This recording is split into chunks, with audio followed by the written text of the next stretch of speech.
بسم اللہ الرحمن الرحیم ان الحمد للہ نحمده ونستعینه ونستغفره من يهده اللہ فلا مضل له ومن يضلل فلا هادی له واشهد ان لا الہ الا اللہ وحدہ لا شریک له واشهد ان سیدنا ونبینا وحبیبنا وشفیعنا وقرۃ اعیننا محمدا عبدہ ورسولہ صلی اللہ تبارک و تعالی علیہ وعلی آلہ واصحابہ وازواجہ وذریتہ وبارک وسلم تسلیما کثیرا اما بعد فاعوذ باللہ من الشیطان الرجیم بسم اللہ الرحمن الرحیم بل تؤثرون الحیاة الدنیا والآخرة خیر وابقی ان ھذا لفی الصحف الاولی صحف ابراہیم وموسیٰ سبحان ربک رب العزت عما یصفون وسلام علی المرسلین والحمد للہ رب العالمین اللہم صلی علی سیدنا محمد وعلی آل سیدنا محمد وبارک وسلم۔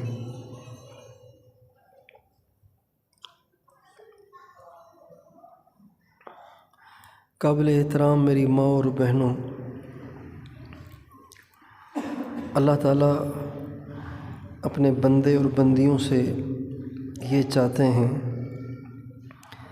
کہ وہ اس دنیا کی زندگی سے، دنیا کے ساز و سامان سے، دنیا کی چیزوں سے، دنیا کی دولت اور کپڑوں سے، دنیا کی زیب و زینت سے دل نہ لگائیں، بلکہ یہاں گزارے کے قابل زندگی گزاریں اور اگلے جہان کے لیے ہر وقت تیاری میں مشغول ہوں۔ اللہ تعالیٰ کا یہ مطالبہ ہر بندے اور ہر بندی کے ساتھ ہے۔ جن لوگوں کے دل یہیں لگ جاتے ہیں، یہیں اٹک جاتے ہیں، جن کو دنیا کی رنگینیاں اور دنیا کی زیب و زینت اچھی لگنے لگ جاتی ہے، اور جو دنیا کو دل دے بیٹھتے ہیں، پھر ان کے دل اللہ پاک کی محبت کے قابل نہیں رہتے، ان کے دل خراب ہو جاتے ہیں، ان کے دل بگڑ جاتے ہیں۔ اس لیے اللہ تعالیٰ انبیاء علیہ السلام کو اس دنیا میں انسانوں کو سدھارنے کے لیے بھیجتے ہیں، اور انبیاء علیہ السلام سب سے پہلے جو کام کرتے ہیں وہ یہ ہوتا ہے کہ وہ انسانوں کے دل دنیا سے صاف کرتے ہیں، دنیا سے صاف کرتے ہیں۔ دنیا دیکھنے میں اچھی ہے، حقیقت میں اچھی نہیں ہے۔ دنیا دیکھنے میں مزیدار ہے، حقیقت میں بہت کڑوی ہے، حقیقت میں بہت کڑوی ہے، حقیقت میں بہت کڑوی ہے۔ اہل اللہ مشائخ نے اس دنیا کو چت کمبرے سانپ کے ساتھ مشابہت دی ہے۔ جس طرح چت کمبرہ سانپ اس کے مختلف رنگ اور روپ ہوتے ہیں، مگر جو سمجھدار نہ ہو، بچہ ہو، نہ سمجھ ہو، تو وہ سمجھتا ہے سانپ بڑا خوبصورت ہے، رنگ بڑے اچھے ہیں، لہٰذا وہ اس کو پکڑنے کی کوشش کرتا ہے۔ جب اس کو پکڑنے کی کوشش کرتا ہے اور اس کا ڈنگ کھاتا ہے، پھر اس کی عقل ہوش میں آتی ہے، پھر اس کی عقل ٹھکانے آتی ہے کہ یہ تو بڑی زہریلی چیز تھی۔ دنیا بالکل ایسے ہی ہے، جنہوں نے دنیا سے دل لگایا آج تک ان میں سے ایک بھی کامیاب نہیں ہوا۔ آپ دیکھ لیجئے قرآن پاک کے اندر اللہ تعالیٰ نے ان قوموں کا بھی ذکر فرمایا جنہوں نے دنیا سے دل لگایا، ان افراد کا بھی ذکر فرمایا جنہوں نے دنیا سے دل لگایا۔ وہ قومیں بھی ہلاک ہوئیں اور وہ افراد بھی برباد ہوئے جنہوں نے دنیا سے دل لگایا۔ فرعون دنیا کا عاشق تھا، دنیا کا دل دادا تھا، تخت سے اس کو ایسی محبت تھی کہ وہ خدائی کے دعوے پہ اتر آیا۔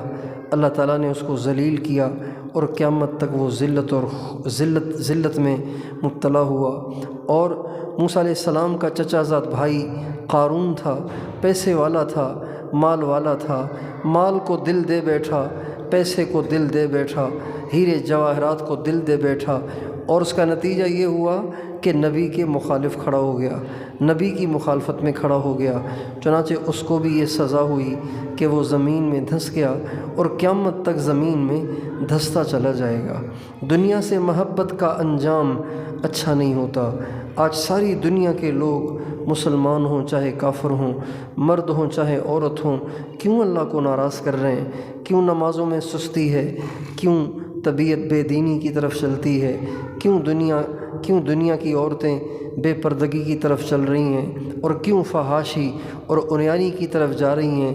ہماری ساری نوجوان نسل فحاشی اور عریانی کے گویا سیلاب میں ڈوب رہی ہے۔ اس کی کیا وجہ ہے؟ اس کی وجہ یہ ہے کہ آج ہمیں دنیا کی زندگی اچھی لگ گئی، دنیا کا ساز و سامان اچھا لگ گیا، ہم دنیا ہی کو دل دے بیٹھے، چنانچہ اس کے نتیجے میں اللہ کے احکام ہمارے دل دماغ سے نکل گئے، اللہ کے احکام کی عظمت ہمارے دلوں سے نکل گئی۔ ہمارے نبی کا ارشاد ہے، اذا عظمت امتی الدنیا نزعت منہا ہیبت الاسلام، جب میری امت دنیا کو بڑی چیز سمجھنے لگے گی تو اسلام کے احکام کی ہیبت اور وقت اور اہمیت اس کے دل سے نکل جائے گی۔ آج مسلمان مرد ہوں چاہے عورتیں ہوں، اذان کی آواز سنتے ہیں، کسی کو یہ احساس نہیں ہوتا اور کسی کے اندر یہ ہیبت طاری نہیں ہوتی کہ کتنے بڑے بادشاہ کا بلاوا ہے۔ حضرت علی المرتضیٰ رضی اللہ تعالیٰ عنہ جب اذان کی آواز سنتے تھے کانپنا شروع ہو جاتے تھے۔ حضرت عبداللہ ابن عباس رضی اللہ عنہما جب اذان کی آواز سنتے تھے کانپنا شروع ہو جاتے تھے۔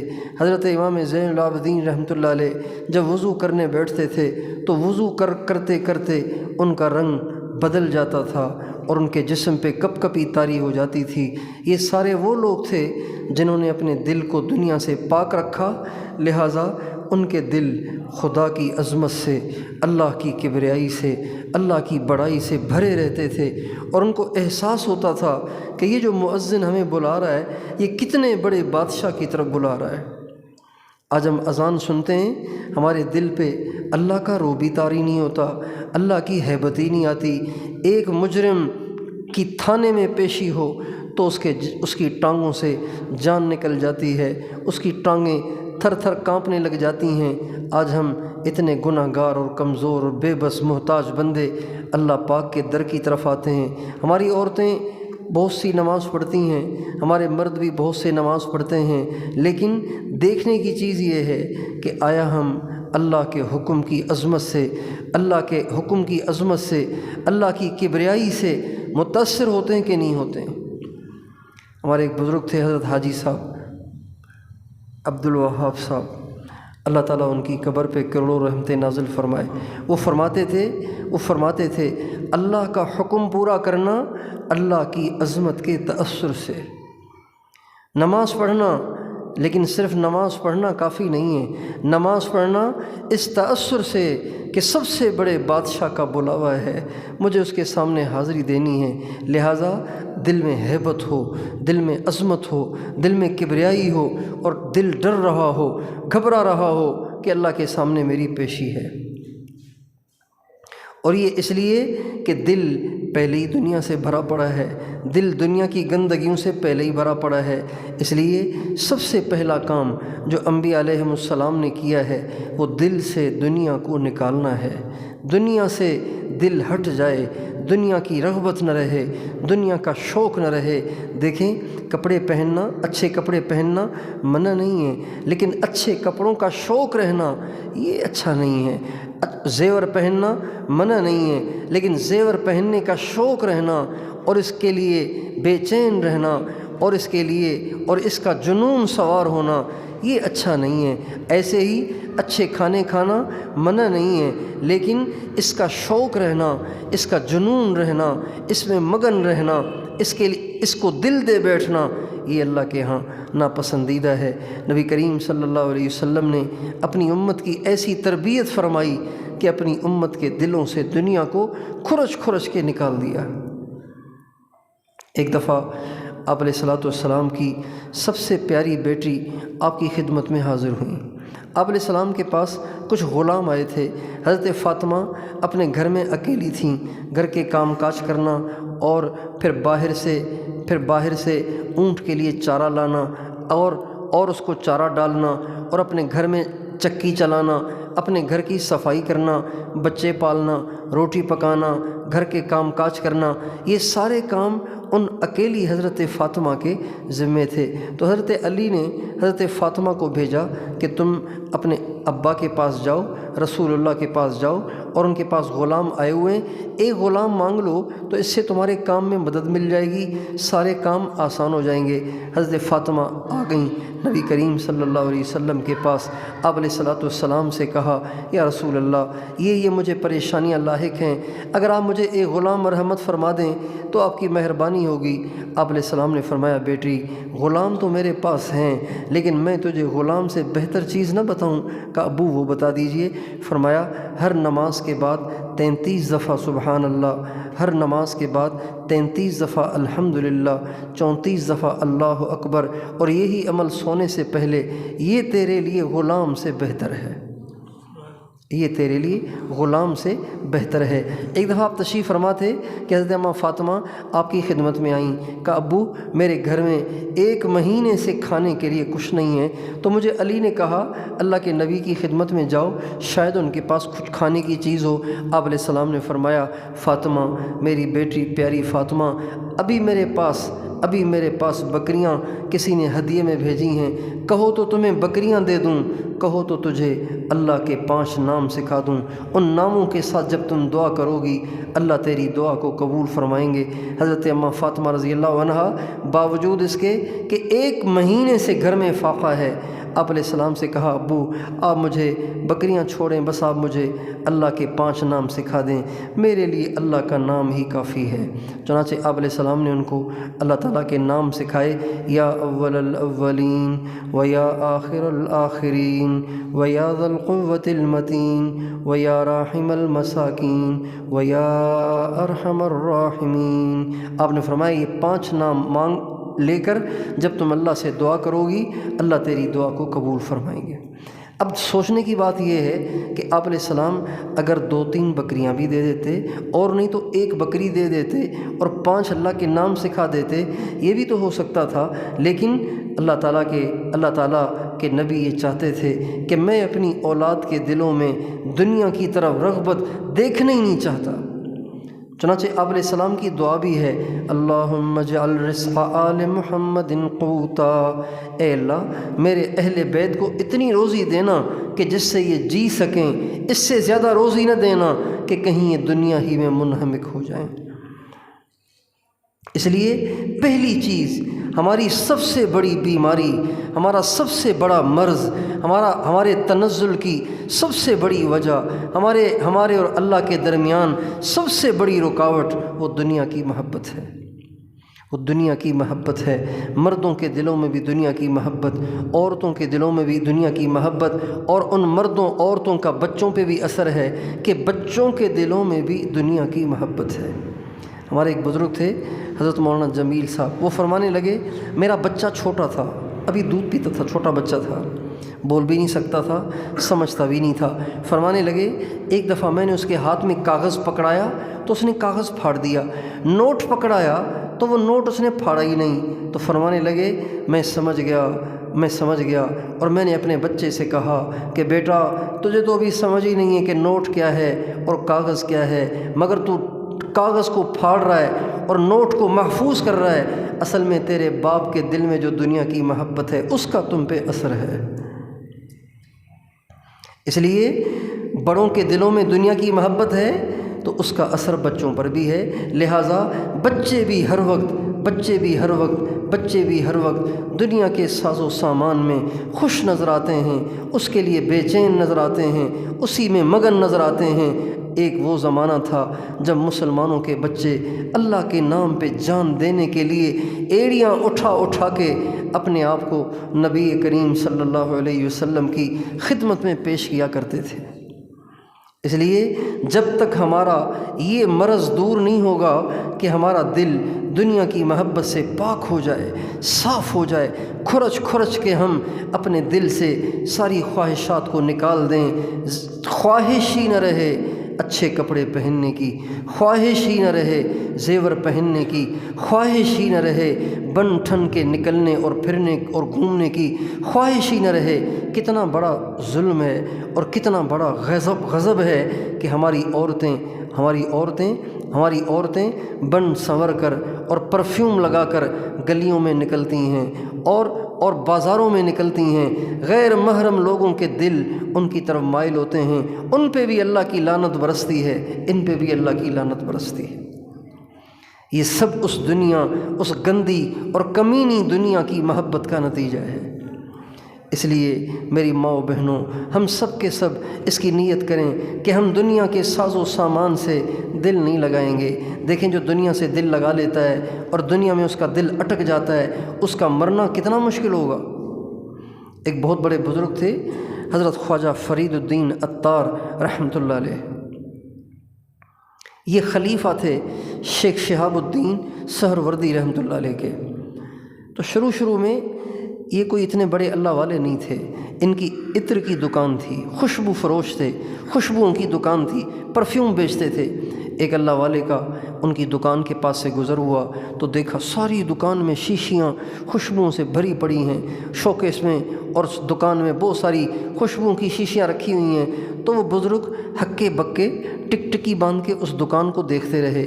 تو فرید الدین عطار نے پوچھا، عطار کہتے ہی ہیں خوشبو بیچنے والے کو، تو فرید الدین عطار نے پوچھا بھائی کیا مسئلہ ہے، آپ اتنی ٹکٹکی باندھ کے دیکھ رہے ہیں، آپ کو خوشبو چاہیے، کیا مسئلہ ہے؟ تو کہنے لگے دیکھ رہا ہوں کہ اتنی ساری شیشوں سے تیری جان کیسے نکلے گی، اتنی شیشوں میں جو جان پھنسی ہوئی ہے تو تیری جان نکلے گی کیسے؟ تو ان کو غصہ آ گیا، کہنے لگا اس کو بڑی میری فکر ہے میرے مرنے کی۔ تو غصے میں آ کے کہنے لگے تو تیری جان کیسے نکلے گی؟ تو وہ بزرگ کہنے لگے دیکھو میری کیسے نکلتی ہے۔ یہ کہہ کر ان کی دکان کے سامنے کپڑا بچھایا اور پاؤں پسار کے لیٹ گئے اور فوت ہو گئے۔ اس واقعے کا ان کے دل پہ اتنا شدید اثر ہوا کہ بس دنیا کو چھوڑ چھاڑ اللہ اللہ کرنے بیٹھ گئے اور اہل اللہ کی صحبت اختیار کر کے خود بھی اپنے دور کے بہت بڑے اللہ والے بن گئے۔ تو جو دنیا سے جتنی زیادہ محبت کرے گا اس کی موت اتنی زیادہ مشکل ہوتی ہے، اس لیے کہ پھنسا ہوا ہے، دل پھنسا ہوا ہے، دل اٹکا ہوا ہے دنیا کی مختلف چیزوں میں۔ جن عورتوں نے زیوروں سے، کپڑوں سے، مال پیسے سے، دنیا کی دولت سے، زیب و زینت سے اور دنیا کے گھومنے پھرنے، سیر سپاٹے سے جی لگایا، ان عورتوں کا مرنا کتنا مشکل ہوگا۔ اور جنہوں نے کسی سے دل لگایا ہی نہیں، یہ نہیں کہ انہوں نے کپڑے اچھے نہیں پہنے، انہوں نے کپڑے اچھے تو پہنے لیکن ان کا دل اللہ کی محبت سے لبریز تھا، اللہ کی محبت سے منور تھا، اللہ کے نبی کی محبت سے منور تھا۔ ایسے مرد و عورتیں جب دنیا سے جاتے ہیں تو ان کے مزے ہو جاتے ہیں، ان کے مزے ہو جاتے ہیں۔ حضرت عمار بن یاسر جنگ صفین میں لڑ رہے تھے، لڑتے لڑتے تھک گئے، ایک جگہ بیٹھے تو پاس والے دوست سے کہا یار پیاس لگی ہے پانی تو پلاؤ۔ وہ پانی لینے گیا تو پانی ملا نہیں، وہ دودھ لے کے آ گیا۔ جب دودھ پیش کیا گیا تو دودھ ہاتھ میں آتے ہی فرمانے لگے واہ واہ واہ واہ واہ واہ واہ واہ۔ تو پاس والے ساتھی نے کہا حضرت آپ کو دودھ ملنے سے اتنی خوشی ہو رہی ہے؟ فرمانے لگے میں نے مانگا تو آپ سے پانی تھا، آپ دودھ لے کے آئے۔ نبی کریم صلی اللہ علیہ وسلم نے ایک دفعہ میں شدید بیمار ہوا تھا اور میرے ساتھی پریشان ہو رہے تھے کہ کہیں عمار مر نہ جائے، تو آپ نے فرمایا نہیں نہیں، عمار ابھی نہیں مرے گا، عمار کے مرنے کا دن وہ ہوگا جس دن میدان جنگ میں لڑ رہا ہوگا، لڑتے لڑتے اس کو پیاس لگے گی، یہ پانی مانگے گا، اسے دودھ دیا جائے گا، وہی عمار کے مرنے کا دن ہوگا، وہی اس کا آخری دن ہوگا اور اس دن اس کو شہادت کا پیالہ پینا پڑے گا۔ تو فرمانے لگے جب تم نے دودھ مجھے دیا تو میں سمجھ گیا کہ آج میرا آخری دن ہے، آج میں نے اس دنیا سے جانا ہے۔ پھر فرمانے لگے الیوم القی الاحبہ محمدً وحزبہ، مزے ہو گئے مزے ہو گئے، آج جا کر حضور سے ملاقات ہوگی اور صحابہ سے ملاقات ہوگی۔ اس لیے ہم دنیا سے دل نہ لگائیں، دل لگائیں اللہ سے لگائیں، دل لگائیں تو اللہ کے نبی سے لگائیں، دل لگائیں تو جنت سے لگائیں، دل لگائیں تو آخرت سے لگائیں۔ اللہ کی قسم اگر ہمارا اللہ سے دل لگ جائے، اللہ کے نبی سے دل لگ جائے اور آخرت سے دل لگ جائے، جنت سے دل لگ جائے تو دنیا کی ٹینشنوں سے ہم کبھی پریشان نہ ہوں، دنیا کے دکھوں کی وجہ سے کبھی ہمیں بے سکونی اور بے چینی نہ ہو۔ آج لوگوں کی نیندیں اڑی ہوئی ہیں، حالانکہ ساری دنیا کا سامان موجود ہے، اس لیے کہ دنیا کا دل دے کر خود ہی اپنے دل کو انہوں نے بے سکون کر رکھا ہے۔ جن کے دل میں اللہ کی محبت ہے، اللہ کے نبی کی محبت ہے، جنت کا شوق ہے، جنت کی دوڑ ہے، اللہ تعالیٰ نے ان کے دلوں کو سکون دے رکھا ہے۔ اللہ تعالیٰ فرماتے ہیں الذین آمنوا وتطمئن قلوبهم بذکر اللہ الا بذکر اللہ تطمئن القلوب، ایمان والوں کے دل اللہ کو یاد کر کے مطمئن ہو جاتے ہیں۔ اے دنیا بھر کے انسانوں، کان کھول کر سنو کہ دل کو سکون تو اللہ کو یاد کرنے سے ملتا ہے۔ اس لیے ہم محبت کریں گے، دل تو ہے ہی محبت کے لیے، دل نے تو کسی نہ کسی پہ مرنا ہی مرنا ہے، بجائے اس کے کہ دل زیوروں پہ مرے اور کپڑوں پہ مرے، گھروں پہ مرے اور گاڑیوں پہ مرے، زمین پہ مرے اور جائیداد پہ مرے، مال پہ مرے اور پیسے پہ مرے، بجائے اس کے ہمارا دل اللہ پہ مرے۔ حضرات صحابہ کرام کی عادت شریفہ تھی کہ جب آپ علیہ السلام کسی صحابی کو بلاتے تھے تو وہ صرف اتنا نہیں کہتا تھا کہ جی آیا یا رسول اللہ حاضر ہوں، صرف یہ نہیں کہتا تھا، بلکہ لبیک بھی کہتا اور ساتھ ساتھ اپنی محبت کا اظہار بھی کرتا۔ لبیک بے ابی انت و امی، یا رسول اللہ میری ماں، میرا باپ، میرا نفس، میری جان، میرا سب کچھ آپ پہ قربان ہو جائے، آپ کیا فرماتے ہیں؟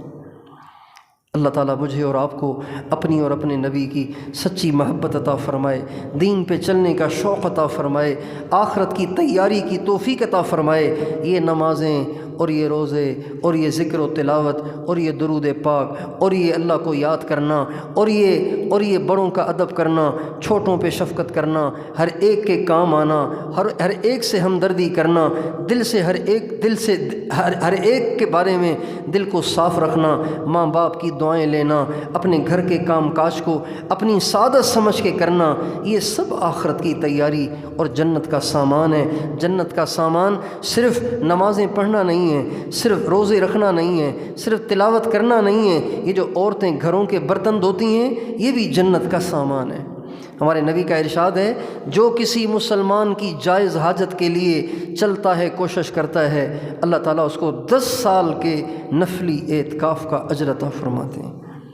بتائیے جو عورتیں گرمی کے موسم میں کچن میں چولہے پہ کھڑی ہو کے روٹیاں پکاتی ہیں، سالن پکاتی ہیں، اور غیروں کے لیے نہیں، اپنے بچوں، اپنے خاوند، اپنے بھائی، ماں باپ کے لیے پکاتی ہیں، اللہ تعالیٰ ان کو کتنے بڑے بڑے رتبے عطا فرمائے گا۔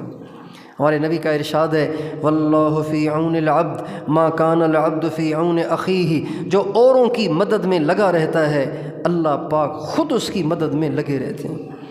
اس لیے یہ سب جنت کو بنانے کے سامان ہیں، بس ہمیں آخرت کی تیاری کے لیے اور اللہ کو راضی کرنے کے لیے فکر مند رہنا ہے، اس کے لیے محنت اور کوشش کرنی ہے، اور دنیا میں گزارے کے قابل چلنا ہے اور آخرت کو سامنے رکھنا ہے۔ اللہ تعالیٰ مجھے اور آپ کو مرنے سے پہلے مرنے کی تیاری کرنے کی توفیق عطا فرمائے، اپنی سچی محبت عطا فرمائے، اپنی معرفت عطا فرمائے، اپنے نبی کی سچی محبت عطا فرمائے، ان کی پیروی، ان کی غلامی، ان کے نقش قدم پہ چلنے کی توفیق عطا فرمائے۔